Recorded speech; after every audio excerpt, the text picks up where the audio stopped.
Smart बाजार विजयनगर में हम करेंगे बहुत ही खतरनाक शॉपिंग। ना धो के मैं अगरबत्ती मटेरियल नारियल लेकर निकल जाता हूँ मंदिर बालाजी के लिए, जहाँ रास्ते में मिलता है विनोद भाई, तो उनसे लिया मैंने प्रसाद को लेके सीधा पहुंचा बालाजी मंदिर। फिर वहाँ के उनके दर्शन, सीधा आया घर पे और सल्टाई छाछ और मक्की की रोटियां सल्टा के फिर आया घर के बाहर। तो बड़ा पापा और जिया जा रहे थे घूमने। फिर उनके जाने के बाद में हम भी कहाँ पीछे रहने वाले थे, हम भी दोनों जने निकल गए विजयनगर और पहुंचे विजयनगर पहुंचने के बाद में हमारे को मिल जाती है हमारी ड्रेचू से मिलते ही हम पहुंचे कुंडिया वालों की दुकान पे, 4 बजे साड़ी गवर्नमेंट की दुकान पर।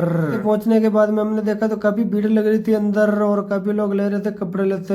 फिर दुकान के अंदर ड्रेचू करने लग जाती है मस्ती। फिर हम खरीदने लग जाते हैं अपने कपड़े और यहाँ मिलते हैं हमारे राम रतन जी गाँव के। फिर लिए हमने कपड़े। फिर कपड़े खरीदने के बाद में सीधे पहुंचे हम पहाड़ी, जहाँ आज बहुत ही खतरनाक जिमना था और हमें मिल जाते हमारे फॉलोवर। फिर इनसे मिलने के बाद में हमारी नजर पड़ी जिधर गरम जलेबी निकाल रहे थे भाई साहब। मेरी नजर पड़ी फिर पंडाल में, तो सभी लोग सल्टा रहे थे गुलाब जामुन, मावा की चिक्किया और गरम गरम जलेबियां। फिर इधर नजर आ जाते हैं हमारे गांव के दिनेश जी और संजय जी, जो भी बहुत ही मजे ले रहे थे। फिर मेरे से रहा नहीं गया तो मैंने भी सल्टाई गुलाब जामुन। फिर गुलाब जामुन को सल्टाने के बाद में हम पहुंचे थे स्मार्ट बाजार में। फिर यहाँ आज करेंगे हम बहुत ही खतरनाक शॉपिंग। और फिर हम दोनों जने लेते हैं यहाँ से बहुत ही खतरनाक एंट्री, जहाँ यहाँ गुड्डे खड़े थे कपड़े पहन के, और हम अंदर चले जाते हैं कपड़े खरीदने के लिए। और फिर कपड़े खरीदते हैं तो ड्रेचुक बहुत करती है मस्ती, तो मैं उसको दे देता हूँ फोन से भी नहीं मानती, तो फिर बिठाया इसको ट्रॉली में और उसके साथ में की मैंने मस्ती करते हुए मैंने कहा ड्रेचू से क्यों ना तेरे बोझी एक और ले लिया जाए। इधर पिंकी और उसके भाभी जी करते हैं हंसी मजाक। फिर ड्रेचू के लेते हैं हम वॉलीबॉल। फिर हमारी हो जाती है शॉपिंग। फिर तो हम किया बिल पास और आज के स्मार्ट बाजार से बाहर। फिर बाहर आते ही हम निकल गए सीधे अपने घर के लिए, जहाँ घर पहुंचते ही